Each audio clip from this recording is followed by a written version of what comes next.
everyone, thank you for watching. Today I thought I would run you through my 4 favourite operas and operas that I would recommend people watch for the first time.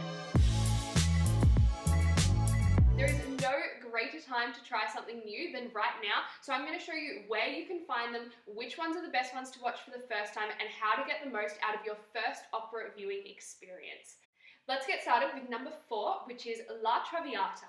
Now this was actually my first opera that I went and saw. It was maybe a couple of years ago at the Art Centre in Melbourne, and I fell in love with opera because of it.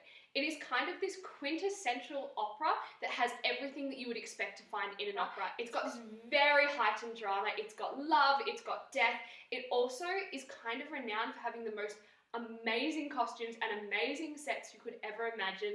I remember it was this massive ballroom and there was like gold all up the walls and all the women were in these massive hooped dresses and I was just in love with all of it. It was the most beautiful production I have ever seen. So La Traviata is in Italian, but what a lot of people don't realize is there's always subtitles. It doesn't matter if you're watching it online or if you're watching it at a live theatre, there will always be subtitles or subtitles above so that you know exactly what's going on at all times. They also usually provide you a synopsis when you walk through the door. I would definitely recommend checking out the Met synopsises that they keep online. If you just type in La Traviata synopsis, the Met's probably one of the first ones that will come up.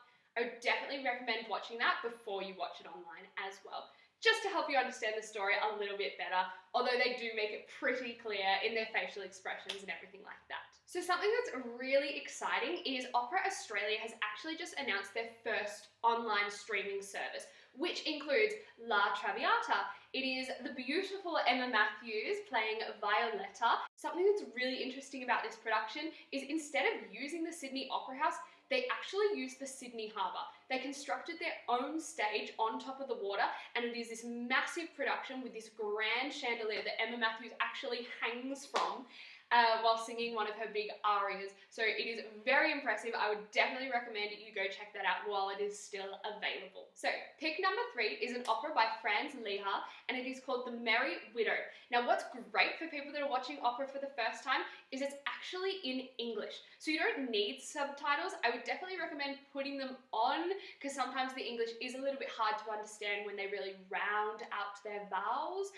I would definitely recommend this to someone who's never seen an opera before. It kind of has like an anything goes vibe where they all play tricks on each other and they're all in love with one another, and it is all this tangled mess that is really fun to watch.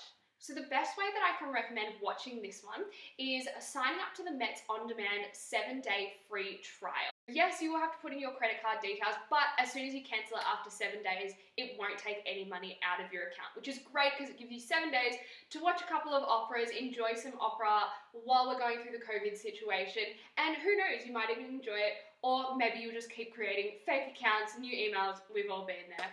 And keep on watching some beautiful opera performances live at the Met. So the reason why I love The Merry Widow at the Met so much is because it has the most amazing stars. We have Renee Fleming, we have Kelly O'Hara, and we have Nathan Gunn, all of which you're probably familiar with if you're in the music theatre world.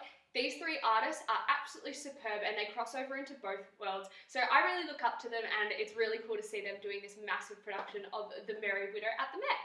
If you do want to go a little bit old school though, they are streaming The Merry Widow on Opera Australia's website right now, starring Dame Joan Sutherland, so that might also be a fun one to check out. So my pick number 2 definitely goes out to the music theatre lovers that are watching. It is, of course, La Boheme, written by Giacomo Puccini. If it weren't for this beautiful opera, we wouldn't have the musical Rent as we know it today. It's actually the same storyline, but it's just a different style of singing. Now the reason why I've picked this one as pick number 2 is because I really love Puccini's style. I think he makes the most amazing music ever, and because the Met is actually streaming it online for free for everyone, no sign up, tomorrow at 8:30 in the morning, but it will only be available until Sunday the next morning.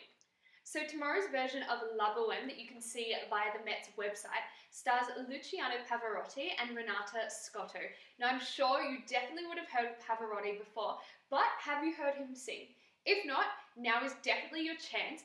It is an older version. I think it's the 1977 version of La Boheme that they've made a video recording of, but it's definitely still worth a watch to hear Pavarotti's voice literally soar through the Met.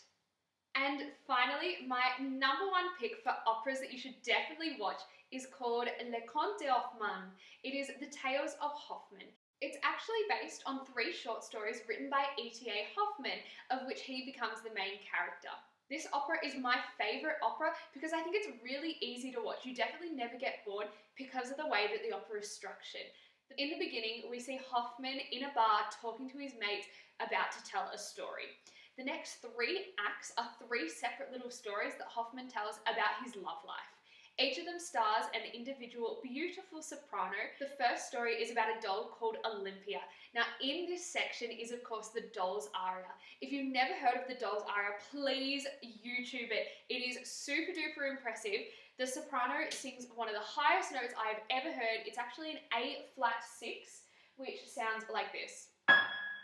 That is crazy high. So definitely worth a look. In the second act, we see another one of Hoffmann's love interests, who is played by Anna Netrebko in the Met's version. Now, Anna is definitely an idol to me and tons of young sopranos like myself. She is one of the most beautiful voices of our time, and if you've never heard her, she's definitely also one to YouTube. Finally, we get the extravagant, lavish scenes that you're used to seeing in an opera, with the Hoffmann's interest in the princess, who doesn't turn out to be very nice. Either way, these 3 love stories don't really work out for Hoffmann, but it definitely keeps the audience on their feet, and that's why I love this production so much. This is one that I would also recommend checking out the Met's on-demand streaming service that has a 7-day free trial.